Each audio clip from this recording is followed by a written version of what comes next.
William Patterson's best kept secret. Did you know that the nation's #1 college radio station lives right here on campus?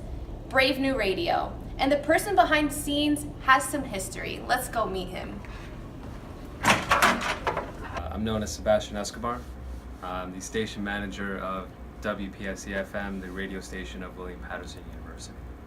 Overall, just in charge of overseeing the radio station, the operations aspect of it, the training aspect of it, the broadcast aspect of it, just making sure that we're running smoothly over the airwaves and online on a day-to-day basis. Taking charge of any technical issues, maintenance issues, and then trying my best to train and encourage the future producers and on-air personalities of radio that come in through these doors, find success in whatever it is that they're trying to achieve here. So I had 2 shows when I was at Brave New Radio, but my first show that I hosted was called Latin Flavors, and as you can tell by the name, it was a Latin show. We didn't have any Latin shows here whatsoever, and so it just clicked in my head. I said, okay, well, I'm going to make the first one then.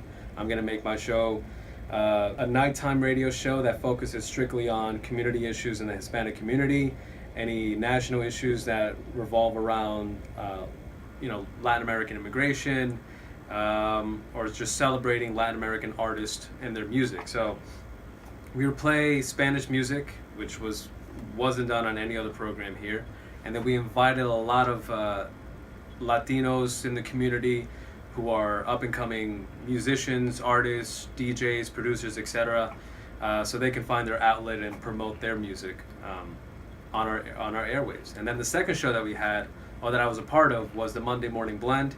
It was a morning show that I did with my co-host Eric Dolan, and it was probably one of the funnest shows that I ever had the chance to be a part of.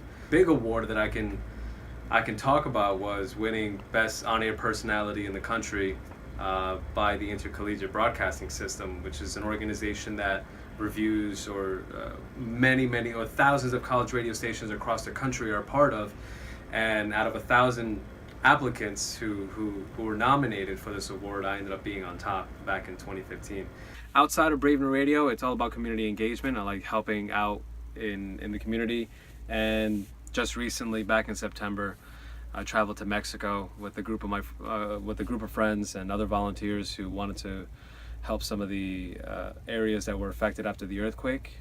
And so we went there for a few days and just handed out goods and roofs and clothes and anything that we can possibly get our hands on with the money that we raised. And again, we're going to do the same thing in Puerto Rico and the island of Vieques. We're going to help out some of the people in the community who still have no power, have very little access to information or just gas. Yeah, I thank Brave New Radio for just providing an outlet for me to do that, for me to express myself and to help others with whatever they want help with.